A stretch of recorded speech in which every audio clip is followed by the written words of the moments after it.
Today, I'm going to share with you my experiences of converting my conventional lawn into a native meadow that promotes wildlife. We're going to go from this lawn to this beautiful 100% native meadow that has a combination of host plants, nectar plants, and filler grasses that support butterflies, bees, birds, and other pollinators. Let's get into it. Welcome to part 2. If you haven't seen part 1, go ahead and check it out. But this part of the series is just the ugly of trying to figure out what I want to do with this meadow. Do I want to add plants? Do I want to remove plants? Do I want to make it bigger? This is basically what's happening. I'm just speaking with actions and just trying to get this done on top of having the coronavirus. But you know what? We got it done. Okay, so one thing that I've been doing is slowly chopping out where it's going to be the meadow versus the actual freedom lawn.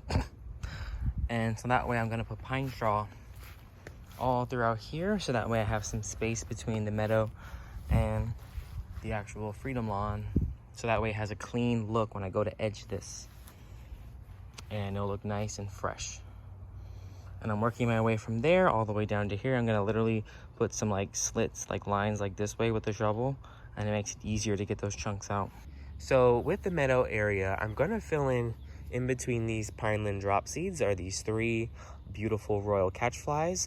I actually did some research, and these actually typically are plants that are together in the wild. This is doing really well after I planted it. Everything is kind of just like, even like this thing was literally the same size as that one back there. But if you can see everything's starting to look really good. Anything that's new, I basically kind of actually pushed everything forward, and I'm gonna leave like at least like a foot gap between this freedom lawn and the meadow, so that way I can kind of step in here and weed things without trampling over everything once it becomes more abundant.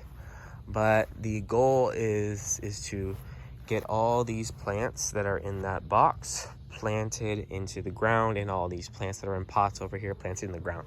This Bahama cassia, I don't know what I'm going to do with it, but I really love them, and the orange barred and cloudless sulfurs love this plant, so it's got to go somewhere.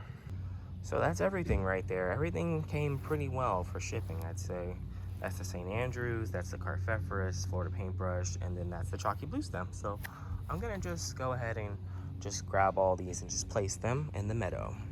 So this is how it looks. It's starting to rain, and yeah, it's looking really nice. I think I'm gonna put 2 purple love grasses over here just to button it up, and I definitely will still add some little blue stem in here. So this is kind of how everything is tying up together on my backyard meadow, and yeah,